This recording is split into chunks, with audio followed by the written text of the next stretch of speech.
Health sector में जिस तरह से बदलाव कर रहा है, मोदी जी हमेशा टोटल में सोचते हैं, वो कभी टोकन में नहीं सोचते। इसके लिए हमें हेल्थ एंड वेलनेस सेंटर 1,56,000 से अधिक हेल्थ एंड वेलनेस सेंटर बनाए। हेल्थ एंड वेलनेस सेंटर तो बन गया, लेकिन वहाँ डॉक्टर चाहिए। डॉक्टर चाहिए तो हमें मेडिकल की सीट भी बढ़ानी पड़ेगी। हम मानते हैं कि हमें डिस्पेंसरी चालू करनी है तो हमें मेडिकल कॉलेज बढ़ानी होगी, हमें डॉक्टर बनाना होगा। हम चाहते हैं कि मेडिकल कॉलेज के पास इंफ्रास्ट्रक्चर होना चाहिए। दूसरा, हम चाहते हैं कि मेडिकल कॉलेज के पास फैकल्टी होनी चाहिए। और तीसरा, हम चाहते हैं कि मेडिकल कॉलेज के पास पेशेंट होना चाहिए। ये तीन प्रावधान पूरा करने वाली प्राइवेट मेडिकल कॉलेज हो या गवर्नमेंट मेडिकल कॉलेज हो। डिप्टी चेयरमैन साहब, नेशनल डेंटल कमीशन एवं national nursing and midwifery commission bill आज सदन में 9 सदस्यों ने बिल के समर्थन में अपनी बात रखी। जो सदस्य अपनी बात रखने के लिए खड़े हुए हैं, सभी ने समर्थन दिया है। मैं सभी का अभिनंदन करता हूँ। सुस्मित पात्रा जी, doctor Sikandar Kumar ji, S Niranjan Reddy ji, M थम्बीदुराई जी, जी.के. वासन जी, भुवनेश्वर कलिता जी, ममता मोहंता जी, विजय साई रेड्डी जी और कनक मेटला रविंद्र कुमार जी, सभी ने अपनी महत्वपूर्ण बात रखी है। विषय डिप्टी चेयरमैन सर ये है कि हम हेल्थ सेक्टर में जिस तरह से बदलाव कर रहा है, मोदी जी हमेशा टोटल में सोचते हैं, वो कभी टोकन में नहीं सोचते हैं। और देश की समय स्थिति के अनुरूप क्या करने की आवश्यकता है, मोदी जी ने अपने पंच प्राण को बताते हुए रेड फोर्ट से कहा था कि हमें विरासत से प्रेरणा लेकर आगे बढ़ना है। हमारी विरासत क्या थी, हमारी क्या विरासत है? विरासत से प्रेरणा लेकर हम आगे बढ़े तो हम हमारी समस्या का समाधान ढूंढ सकते हैं। हम सब लोगों ने कोविड क्राइसिस के दरमियान देखा, सारी दुनिया में, मैं तो उस वक्त सारी दुनिया के साथ मीटिंग कर रहा था, बात कर रहा था, सभी विश्व के हेल्थ मिनिस्टर के साथ दैनिक और वर्ल्ड हेल्थ ऑर्गेनाइजेशन के साथ दिनादिन बात होती थी। दुनिया को आश्चर्य था कि हमारे यहाँ लॉकडाउन के सामने एजिटेशन चल रहे हैं, हमारे डॉक्टर्स ड्यूटी पर नहीं जा रहे हैं, हमारी नर्स ड्यूटी पर नहीं जा रही है, हमारे पैरामेडिक स्टाफ ड्यूटी पर नहीं जा रहे हैं। वैसी स्थिति में इंडिया में डॉक्टर भी अपनी सेवाएं दे रहे थे, नर्सिस भी अपनी सेवाएं दे रहे थे। केवल सेवाएं नहीं, अपने प्राण की बिना परवाह करे वो देश के प्रति अपना समर्पण भाव व्यक्त कर रहे थे। ऐसे मेरे डॉक्टर्स, ऐसे मेरे सभी नर्सिस और पैरामेडिक स्टाफ को मैं आज पार्लियामेंट के फ्लोर से अभिनंदन करना चाहता हूँ। और उस वक्त मोदी जी ने उसको विरासत से प्रेरणा ली। विरासत क्या थी हमारी? हमारे देश में हेल्थ एक कभी कॉमर्स नहीं है, और कोई कंट्री के लिए, दुनिया के लिए हो सकता है, लेकिन इंडिया के लिए हेल्थ एक सेवा है। और इसलिए ये देश की जनता में सेवा भाव को प्रोत्साहित करने से हमें फायदा होगा, या तो उसका बेसिक, उसका मन को हम कंट्रोल सकते हैं। मोदी जी ने उस वक्त हमारे हेल्थ वर्कफोर्स के लिए ताली बजाई थी, थाली बजाई थी, आकाश में ट्राई कलर से उसको अभिनंदन किया था, और उसके जवाब में हमारे सारे देश के कोरोना वॉरियर्स लगे और देश को कोविड क्राइसिस से बचा लिया। ये हमारी विरासत है, और विरासत से प्रेरणा लेकर हम होलिस्टिक अप्रोच के साथ बदलाव करते हैं। क्या बदलाव करने की आवश्यकता है मेडिकल एजुकेशन में, हेल्थ सेक्टर में? जो भी बदलाव करना है, एक होलिस्टिक अप्रोच के साथ। हमने केवल डिस्पेंसरी खोलने की बात नहीं की। भूतकाल में होता था, मांग आई तो डिस्पेंसरी खोल दो, जी नहीं, हमने डिस्पेंसरी भी खोली। लेकिन जब हम health and wellness centre, last mile के व्यक्ति को हेल्थ सर्विस प्रोवाइड करनी है, अफोर्डेबल हेल्थ केयर उपलब्ध करानी है, तो उसके लिए हमें हेल्थ एंड वेलनेस सेंटर 1,56,000 से अधिक हेल्थ एंड वेलनेस सेंटर बनाया। हेल्थ एंड वेलनेस सेंटर तो बन गया, लेकिन वहाँ डॉक्टर चाहिए। डॉक्टर चाहिए तो हमें मेडिकल की सीट भी बढ़ानी पड़ेगी। और मैं आपको ये फ्लोर पर बताना चाहता हूँ कि 2014 के पहले 54,000 MBBS की सीट थी, आज 1,07,000 MBBS की सीट बन। आज मेडिकल MBBS की कॉलेज 350 थी, आज 704 MBBS की कॉलेज है, मेडिकल कॉलेज है। ये क्यों किया? हम मानते हैं कि हमें डिस्पेंसरी चालू करनी है तो हमें मेडिकल कॉलेज बढ़ानी होगी, हमें डॉक्टर बनाना होगा। डॉक्टर बनने लगा और उसके साथ साथ मेडिकल एजुकेशन हम अच्छा, बेहतर और विश्व की आवश्यकता के अनुसार, देश की आवश्यकता के अनुसार डॉक्टर का भी निर्माण करें और स्टैंडर्ड क्वालिटी एजुकेशन भी दे। नॉट ओनली फॉर MBBS या medical education, but nursing is also one part of medical education. Dentistry is one part of medical education. ये सब मेडिकल एजुकेशन का, allied health services is also one part of medical education. ये सब medical education का एक part है और देश की रिक्वायरमेंट को भी हमें ध्यान में रखना है और दुनिया की आवश्यकताओं को भी हमें पूरी करना है। उसके लिए जो एक होलिस्टिक का एफर्ट हमने लिया है, इस एफर्ट के फलस्वरूप हम सबसे पहले नेशनल मेडिकल कमीशन लाए, उसको सक्सेसफुली इम्प्लीमेंट किया। उसके बाद एलाइड हेल्थ सर्विसेज बिल लाए, एलाइड 56 टाइप की हेल्थ सर्विसेज के को रेगुलेट करने के लिए, quality education, skill man power तैयार करने के लिए क्वालिटी एजुकेशन का किया। उसको आगे बढ़ते बढ़ते हम आज डेंटल कमीशन बिल और नर्सिंग मिडवाइजरी बिल लेके आए हैं और उसके लिए बहुत बड़ी, उसके लिए रिकमेंडेशन भी हुई है और मेंबर ऑफ एक्सपर्ट कमेटी 2013 में बनी थी और PGI चंडीगढ़ के एक्सपर्ट कमेटी ने कहा था कि सभी एजुकेशन के लिए आपको स्वायत्त कमीशन बनाना होगा। जो काउंसिल चल रही है उसके जगह पे आप कमीशन बनाओ, ऐसी रिकमेंडेशन की थी। Department related parliamentary standing committee ने 2017 में 109वीं रिपोर्ट में भी कहा था कि सभी विभाग के सभी इस सेक्टर के लिए, मेडिकल एजुकेशन के लिए अलग कमीशन होना चाहिए और नेशनल हेल्थ पॉलिसी 2017 में बनाई गई थी। उसमें भी बात रखी गई थी कि सभी हेल्थ सेक्टर के लिए अलग कमीशन का प्रावधान हो। उसको देखते हुए हमने 2 कमीशन लाए और तीसरा कमीशन हम आज लेके आए हैं। ये लेके आने के लिए क्या उसको क्यों अनुशंसा करनी पड़ी, मैं इस फ्लोर पर बताना चाहूँगा कि समय के साथ बदलना बहुत आवश्यक होता है। समय के साथ हम ना बदलाव करें तो हमें पीछे रहना पड़ जाता है और इसलिए हम स्टैंडर्ड एजुकेशन कैसे दें, नर्सिंग का स्टैंडर्ड एजुकेशन, क्योंकि सिनारियो बदल गया। डेंटिस्ट्री पहले केवल टीथ निकालना था, अभी बहुत उसमें बदलाव हो गया। अलग अलग टाइप की एक्सपर्टाइज आ गई, अलग अलग टाइप के डेंटिस्ट्री में भी अलग अलग विभाग के एक्सपर्ट होने लगे। उसके लिए एजुकेशन सिलेबस तैयार करना, उसके लिए कोर्सेज चालू करना, उसके लिए सीट का प्रावधान करना और उसके लिए जो बदलते समय की आवश्यकता है उसको कैसे हम फुलफिल करें, उसका भी विचार करना आवश्यक था। उसको आज स्थिति ऐसी थी, जो काउंसिल, हम सब लोगों ने मेडिकल काउंसिल की स्थिति देखी थी और आज मेडिकल काउंसिल में और उस वक्त मेडिकल कमीशन में और काउंसिल में क्या फर्क पड़ गया।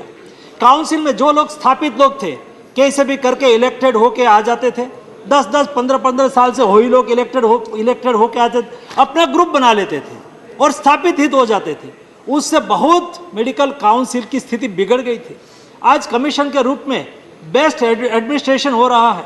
मेडिकल कमीशन के द्वारा नई मेडिकल कॉलेज पारदर्शिता के साथ खोली जा रही है। Medical college, national medical commission के द्वारा एक कमांड एंड कंट्रोल सेंटर बना के सभी मेडिकल कॉलेज को आज नेशनल मेडिकल कमीशन के साथ वर्चुअली जोड़ दिया गया है। 16 टाइप के कैमरा के द्वारा कोई फिजिकल इंस्पेक्शन की भी आवश्यकता नहीं रहेगी। ये बिल में भी हम प्रावधान लेके आए हैं कि कोई नर्सिंग कमीशन के द्वारा फिजिकल इंस्पेक्शन की आवश्यकता ना हो, डेंटल कमीशन के द्वारा कोई डेंटिस्ट्री की कॉलेज का फिजिकल इंस्पेक्शन की आवश्यकता न हो। ये व्यवस्था ऑलरेडी हमने नेशनल मेडिकल कमीशन में खड़ी कर दी है।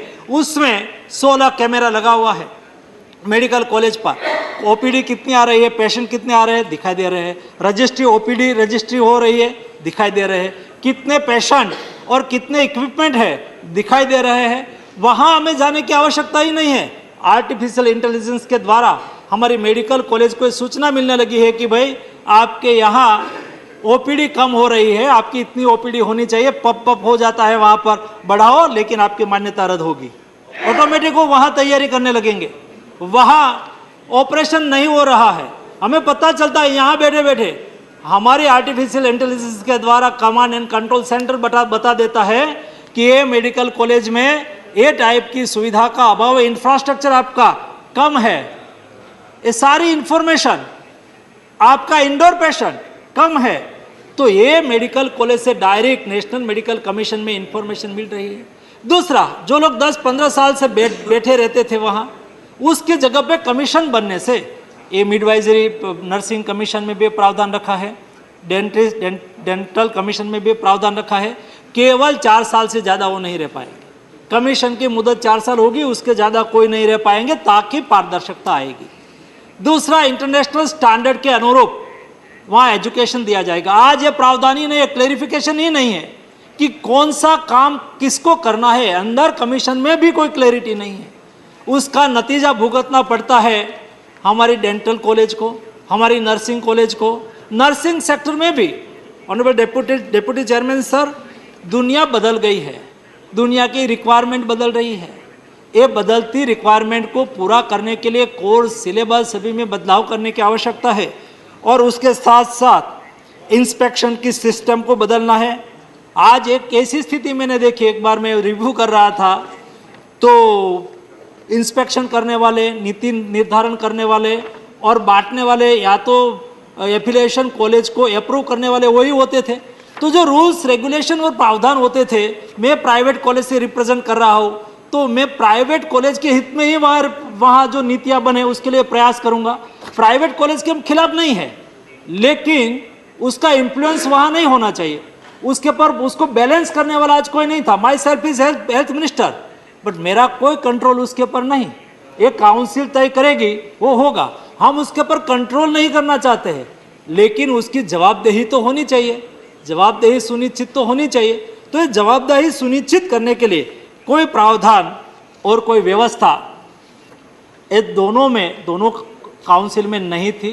फिर उसको कैसे हम रिस्पॉन्सिबल करें, हम उसको कैसे स्टैंडर्डाइज करें, हम उसको कैसे बेस्ट तरीके से रेगुलेट करें, हम उसको कैसे स्वायत्त बॉडी। यहाँ मेरे पहले धर्मेंद्र प्रधान जी अपने बिल के विषय के संदर्भ में अपने बात रख रहे थे, तब वो बोल रहे थे कि स्वायत्ता, हम उसको वर्क करने के लिए स्वायत्ता देना चाहते, दैनिक काम में हम कोई उसमें इंटरफेरेंस नहीं करना चाहते। लेकिन आज जो काउंसिल है, उन्होंने जो जजमेंट दे दिया, उसकी कोई एपेलेट अथॉरिटी ही नहीं, और कोई डिसीजन ऐसा हो गया है तो उसको बदलने की कोई व्यवस्था नहीं। आज नेशनल मेडिकल कमीशन में हमारा MARB बोर्ड कोई डिसीजन ले लेता है, वो अपनी वजह से कोई गलत डिसीजन ले लेते हैं, ऐसा हमारा कहने का आशय नहीं है, लेकिन उन्होंने कोई डिसीजन लिया और उसके सामने किसी को कुछ कहना है, मेडिकल कॉलेज को कुछ कहना है, तो आज वो मेडिकल कमीशन के चेयरमैन के सामने अपील करते हैं।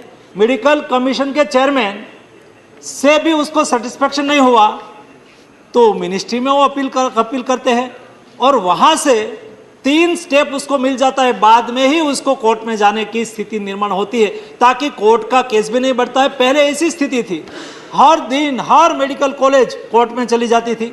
मैं आज आपको माननीय डिप्टी चेयरमैन सर बताना चाहूँगा, खुशी से बताना चाहूँगा, this year 54 new medical college हमने अलॉट की है। 54 न्यू मेडिकल कॉलेज को परमिशन दी है, प्राइवेट को भी दी है, गवर्नमेंट को भी दी है, लेकिन आज कोई कोर्ट केस नहीं हुआ है, सब कंसेंसस से हुआ है। हमने उसको बता दिया है, भाई आपके यहाँ फैसिलिटी नहीं है, हम नहीं देंगे, एकदम पारदर्शिता के साथ, कोई किसी को मिलना नहीं है।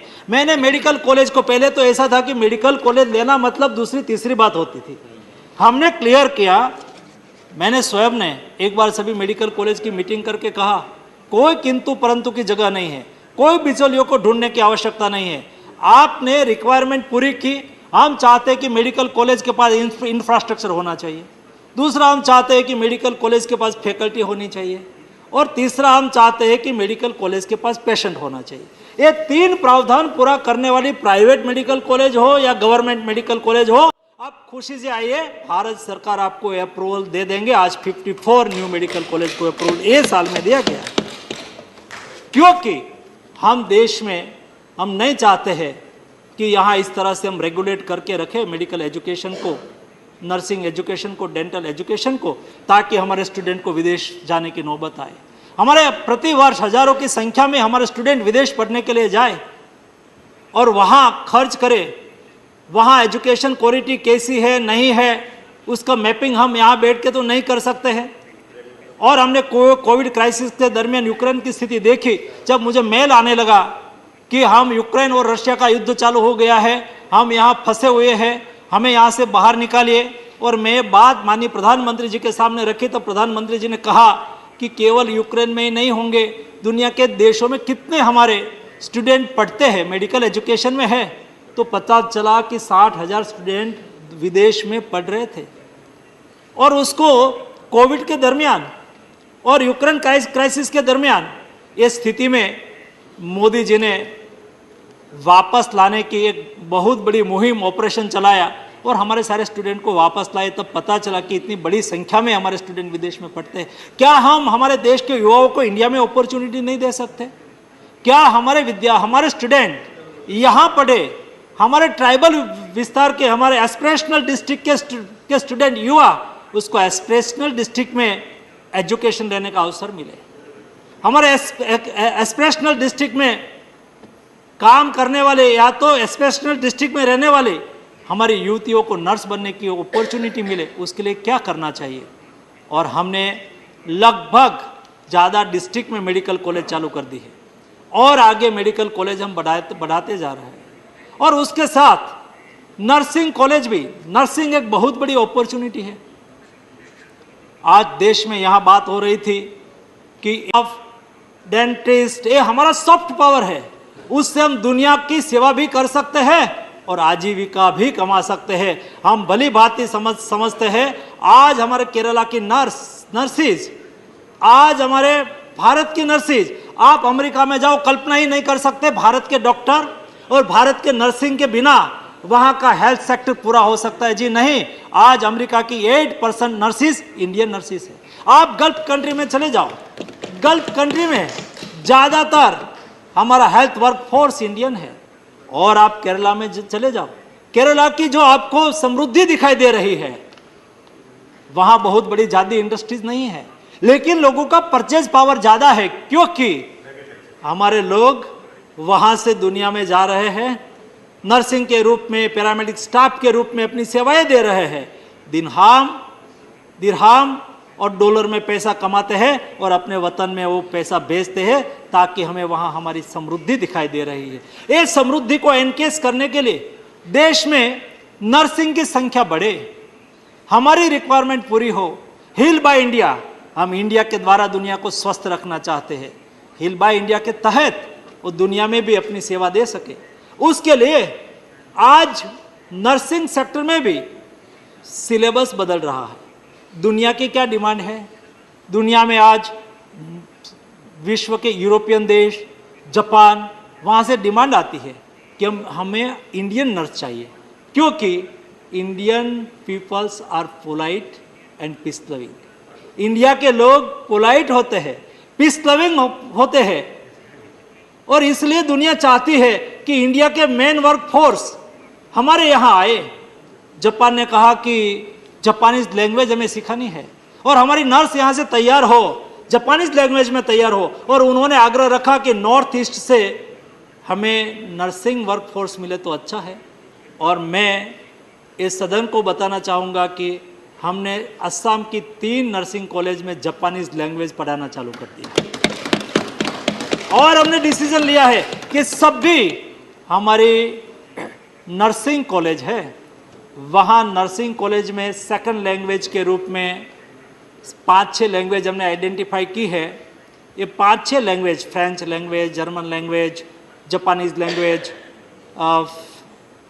अरेबिक लैंग्वेज, उसमें से कोई ना कोई एक लैंग्वेज सीखे, ताकि वो यहाँ से वहाँ जॉब के लिए जाए तो उसको सुविधा रहे और दुनिया की भी मांग पूरी हो और हमारे देश के लोगों को रोजगारी का अवसर भी मिले, देश में भी रोजगारी का अवसर मिले। और केवल हम मेडिकल नर्सिंग कॉलेज खोल रहे हैं, उसके साथ हम देश में सरकार की ओर से प्रधानमंत्री जी ने बहुत महत्वपूर्ण डिसीजन लिया कि हमने मेडिकल कॉलेज चालू की है। सभी मेडिकल कॉलेज के साथ एक नर्सिंग कॉलेज भी हम अब मंजूर करते, 10 करोड़ रुपया एडिशनल दिया जाएगा, ताकि मेडिकल कॉलेज के साथ एक नर्सिंग कॉलेज भी, बीएससी नर्सिंग कॉलेज भी वहाँ स्टार्ट हो और वहाँ बेहतर एजुकेशन मिले। यहाँ सम्मानीय सदस्य ने अपनी बात रखते हुए कहा कि हमारा medical nursing education, allied health services के लिए भी मेडिकल कॉलेज में अपॉर्चुनिटी होनी चाहिए। मैं भारत सरकार मानती है कि मेडिकल कॉलेज केवल मेडिकल कॉलेज एमबीबीएस का ही एजुकेशन दे, ऐसा नहीं होना चाहिए। एमबीबीएस के साथ वहाँ नर्सिंग कॉलेज भी चले, वहाँ पैरामेडिक और हेल्थ सर्विसेज भी, all type of allied health services के कोर्स भी चले। और हमारे तंबी दुराई जी ने कहा हम तो ओपन है, लेकिन आपकी स्टेट गवर्नमेंट उसमें सपोर्ट नहीं करती होगी तो मैं अवश्य लिखूंगा कि संसद में ये विषय उठा है, आप आपके राज्य में एलाइड हेल्थ सर्विस का कोर्स कोई चालू करना चाहे तो अवश्य उसको अपॉर्चुनिटी देनी चाहिए, क्योंकि इंफ्रास्ट्रक्चर एक ही मिल जाता है और हमें health work force, new skill health work force मिल जाता है, तो हमें अपॉर्चुनिटी को एनकेज करना चाहिए। और मैं अपेक्षा करता हूँ कि राज्य सरकार उसके पर काम करे। यहाँ नेक्स्ट के बारे में भी बात हुई। नेक्स्ट की एग्ज़ाम हम मेडिकल कॉलेज में भी एमबीबीएस के भी लेना चाहते हैं और डेंटल कमीशन द्वारा डेंटिस्ट्री और नर्सिंग के लिए भी लेना चाहते हैं। उसका उद्देश्य ये है, आज उसका इम्प्लीमेंटेशन ऑलरेडी लीगल विभाग में हो गया है। फॉर एग्जांपल कोई एलएलबी करता है तो एलएलबी हो गया, लेकिन उसको एडवोकेट के रूप में जब प्रैक्टिस करनी है तब उसको एग्ज़ाम पास करनी होगी। जब एग्ज़ाम पास करने के बाद ही वो प्रैक्टिस कर पाएगा। वैसे आप एमबीबीएस हो गए, आप नर्स बीएससी नर्सिंग हो गए, आपको डिग्री मिल गई, लेकिन जब आपको नर्सिंग के रूप में कोई जगह पे जॉब में जाना है, आपको मेडिकल प्रैक्टिस करनी है, आपको नर्सिंग की प्रैक्टिस करनी है, तब आपको नेक्स्ट एग्ज़ाम लेनी है और नेक्स्ट एग्ज़ाम से पास आउट व्यक्ति वहाँ जा सकता है और उसमें कोई घबराने की आवश्यकता नहीं है। ये कोई एग्ज़ाम कठिन एग्ज़ाम ले ऐसा नहीं है। जिन्होंने जिस विषय की पढ़ाई की है उसका एक एवरेज असेसमेंट के रूप में वो लिया जाने का प्रावधान हमने किया है। ये साल में तो हमने नहीं लिया है और अगले साल में हमने एमबीबीएस के लिए नेक्स्ट एग्ज़ाम को अभी उसकी प्रिपरेशन हो रही है, बाद में लेंगे। लेकिन एक तरह से सारा मेडिकल पैरामेडिकल एजुकेशन एक सिस्टम में आ जाए, ये हमारा उद्देश्य है, ताकि हम बेस्ट से बेस्ट हमारा नर्सिंग एजुकेशन दे पाए, हम बेस्ट से बेस्ट हमारा डेंटिस्ट एजुकेशन दे पाए। मैं अपेक्षा करता हूँ कि दोनों बिल आने वाले समय की मांग को पूरा करने के लिए है। मेडिकल एजुकेशन का हमारे देश की वर्तमान रिक्वायरमेंट को भी पूरा करना है, देश की भविष्य की रिक्वायरमेंट को भी पूरा करना है। क्वालिटी एजुकेशन हमें हेल्थ सेक्टर में प्रोवाइड करना है, स्थापित हितों से देश को मुक्ति दिलाना है। एक पारदर्शी एजुकेशन हेल्थ सेक्टर में हो, उसके लिए जो हमने बदलाव शुरू किया है उसकी श्रेणी में ये तीसरा और चौथा बदलाव है। फार्मेसी कमीशन भी पांचवा बदलाव के रूप में आएगा, ताकि एजुकेशन की सिनर्जी बनी रहेगी, पारदर्शिता से इस सेक्टर में एजुकेशन होगा, कोई बिचौलिया और किसी की रिकमेंडेशन की आवश्यकता नहीं होगी। एक बैलेंस एजुकेशन यानी कि एक बेस्ट अपॉर्चुनिटी अपील की दी जाएगी, ताकि उसकी कोई बात को रखना है तो अवश्य रख पाए। डिजिटल टेक्नोलॉजी का उपयोग करना है, आर्टिफिशियल इंटेलिजेंस के साथ असेसमेंट करना है, ह्यूमन इंटरफेरेंस को कम से कम करना है, ताकि एजुकेशन सचमुच एक इंटरनेशनल स्टैंडर्ड का हमारा एजुकेशन बने और दुनिया में ये छवि होनी चाहिए। आज मुझे प्राउड है, हम सबको प्राउड है, इंडियन डॉक्टर है, दुनिया रिगार्ड करती है। दुनिया को हेल्थ वर्कफोर्स चाहिए तो पहला वो अप्रोच करे इंडिया को कि इंडिया से हमें नर्स मिल रही है, इंडिया से हमें डेंटिस्ट मिल रहा है, इंडिया से हमें डॉक्टर मिल रहा है, इंडिया से हमें अलाइड हेल्थ सर्विस फोर्स मिल रहा है, तो पहली प्रायोरिटी दुनिया के लिए इंडिया होनी चाहिए। ऐसा एजुकेशन स्टैंडर्ड बनाने के लिए हम नर्सिंग कमीशन और डेंटिस्ट कमीशन बिल लेके आया है। एक के बाद एक बिल में आपके सामने रखूंगा और मैं विश्वास करता हूँ, मुझे श्रद्धा है कि यूनानिमसली हम बिल पास करेंगे। I shall first put the motion regarding